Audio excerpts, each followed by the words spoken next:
Aristotle. Just saying his name echoes through the halls of history. He's like that teacher whose lessons still ring true centuries later. Why? Because he tapped into the core of what it means to be human. Aristotle's wisdom wasn't found in some ivory tower. He didn't just talk the talk. He walked it too, observing life in all its messy glory. He saw our struggles, our triumphs, and everything in between. What he gave us wasn't just philosophy, it was a blueprint, a guide to navigating this wild ride we call life. And the best part? It's still relevant today. So let's dust off some of Aristotle's most powerful quotes. Let's see how his timeless wisdom can help us live a little better today. Happiness depends upon ourselves. This one's a gut punch, right? We look for happiness everywhere. Money, relationships, that new gadget. But Aristotle cuts through the noise. He places the power squarely in our hands. Think about it. You get that promotion, but you're still anxious. You win the lottery, but loneliness eats at you. Happiness tied to external things is fleeting. It comes and goes like the tide. True happiness, Aristotle argues, is an inside job. It's about cultivating inner peace, pursuing virtue, living in alignment with your values. This is what brings lasting fulfillment. Not the things we chase, but the person we become along the way. It is the mark of an educated mind to be able to entertain a thought without accepting it. In our age of instant opinions and social media echo chambers, this quote is a breath of fresh air. How often do we blindly accept what we hear? How often do we let anger dictate our response? Aristotle challenges us to engage differently, to be open-minded without being swept away. Imagine scrolling through your feed and seeing a viewpoint you disagree with. Do you lash out? Or do you pause, ponder, and consider? That's the mark of an educated mind. It's not about agreeing with everything, but about engaging thoughtfully. It's about having the courage to sit with discomfort, to weigh different perspectives. That's where true learning and growth begin. We are what we repeatedly do. Excellence, then, is not an act, but a habit. We all have goals, right? Get that promotion, write that book, run that marathon. But often, we get caught up in the enormity of the goal.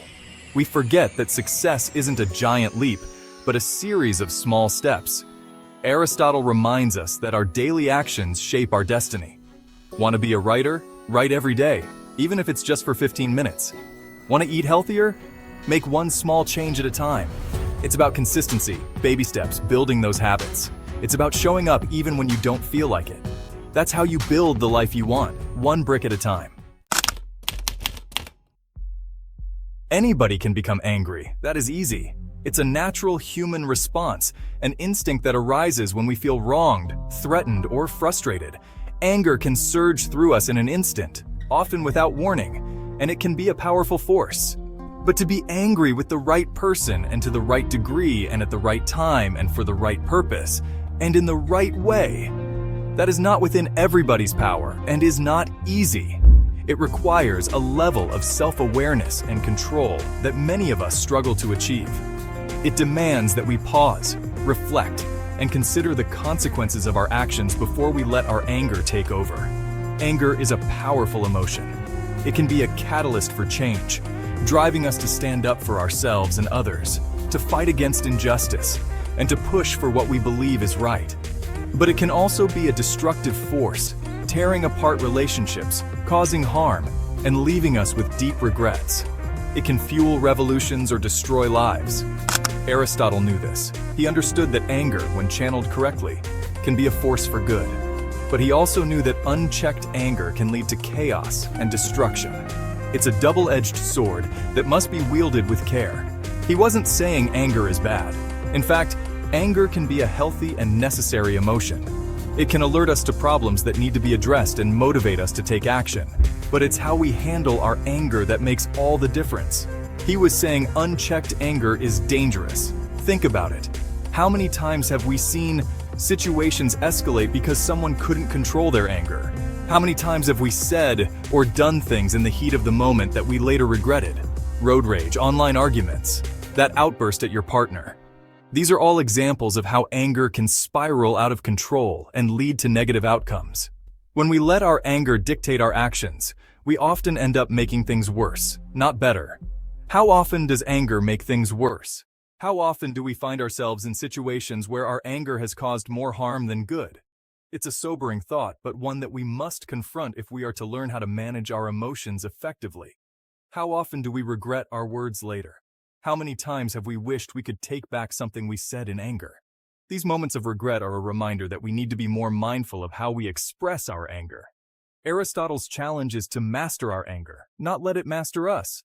To pause before reacting.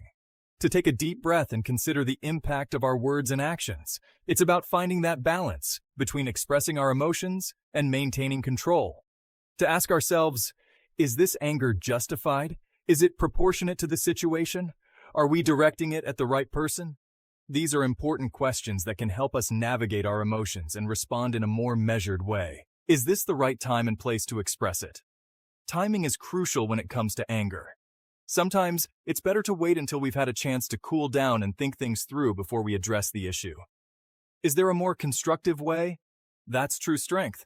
Finding a way to express our anger that leads to positive outcomes rather than negative ones is a sign of emotional maturity and self-control. It's about turning our anger into a force for good rather than letting it consume us. Practicing mindfulness and meditation can help us develop this kind of self-awareness and control. By taking the time to reflect on our emotions and understand their root causes, we can learn to manage our anger more effectively. Engaging in calming activities, such as painting, walking in nature, or listening to music can also help us find a sense of peace and balance. These activities can provide an outlet for our emotions and help us process our anger in a healthy way. Having calm and constructive conversations with others can also be a powerful way to address our anger. By communicating openly and honestly, we can resolve conflicts and find solutions that work for everyone involved. Writing in a journal can be another effective way to process our emotions. By putting our thoughts and feelings down on paper, we can gain a better understanding of what we're experiencing and find ways to cope with our anger. Seeking support from friends, family, or a therapist can also be incredibly helpful. Sometimes talking to someone we trust can provide us with the perspective and guidance we need to manage our anger. Practicing deep breathing exercises can help us calm our minds and bodies when we're feeling angry. By focusing on our breath, we can create a sense of calm and reduce the intensity of our emotions. Reflecting on our progress in managing our anger can also be a valuable practice. By acknowledging the steps we've taken and the improvements we've made, we can build our confidence and continue to grow. Ultimately, learning to manage our anger is a journey. It's about developing the skills and strategies we need to navigate our emotions and respond in a way that aligns with our values. It's about finding a sense of peace and balance, even in the face of challenges. And when we do, we can build stronger, healthier relationships with ourselves and others. We can create a more positive and harmonious world, one where anger is not a destructive force, but a catalyst for growth and change. So, let's take up Aristotle's challenge. Let's strive to master our anger, to use it wisely and constructively. Let's turn it into a force for good, and in doing so, create a better future for ourselves and those around us. Section 6. The whole is greater than the sum of its parts. This one's a bit abstract, but stick with me. Think about a team. You can have the best players in the world, but if they don't work together, they'll lose. The magic happens in the synergy, the connection, the shared purpose. This applies to everything. A community, a family, even a good meal. It's about understanding that interconnectedness. It's about realizing that our individual actions ripple outward. So, how do we contribute to the whole? How do we build each other up? How do we create something bigger than ourselves? That's the question Aristotle invites us to ponder. Section 7. Pleasure in the job puts perfection in the work. This one's simple but profound. We've all had those jobs we hated, dragging ourselves to work, counting down the minutes till we could escape. Does anything good come from that kind of resentment? Now think about something you love doing. Maybe it's painting, writing, building furniture. You get lost in it. Time disappears. You're fully present. That's where the magic happens. Aristotle reminds us that passion fuels excellence. When we find joy in our work, we tap into a different level of creativity and dedication. The quality of our work reflects the love we pour into it. So, find your passion. Let it fuel your efforts. That's the path to true fulfillment. Section 8. Those who educate children well are more to be honored than they who produce them, for these only gave them life, those the art of living well. This quote speaks volumes about the power of education. It's not just about imparting knowledge, it's about shaping human beings. It's about instilling values, critical thinking, and a love for learning. Parents give life, but educators give the tools to navigate that life. They nurture young minds, ignite curiosity, and empower individuals to reach their full potential. Imagine a world without dedicated teachers, mentors, and coaches. Aristotle reminds us to honor those who shape future generations. They may not have all the answers, but they light the path towards wisdom and a life well lived. Section 9. Conclusion: a legacy of wisdom for modern living. Aristotle's wisdom isn't confined to dusty books. It's alive. It breathes in these simple yet profound quotes. They challenge us to take responsibility for our happiness, to think critically, to embrace lifelong learning. His words remind us that excellence is a habit, built through consistent action.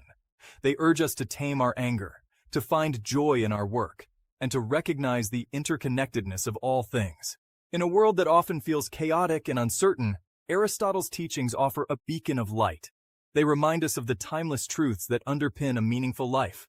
So, let's carry his wisdom with us. Let's strive to live each day with purpose, virtue, and a commitment to becoming the best versions of ourselves.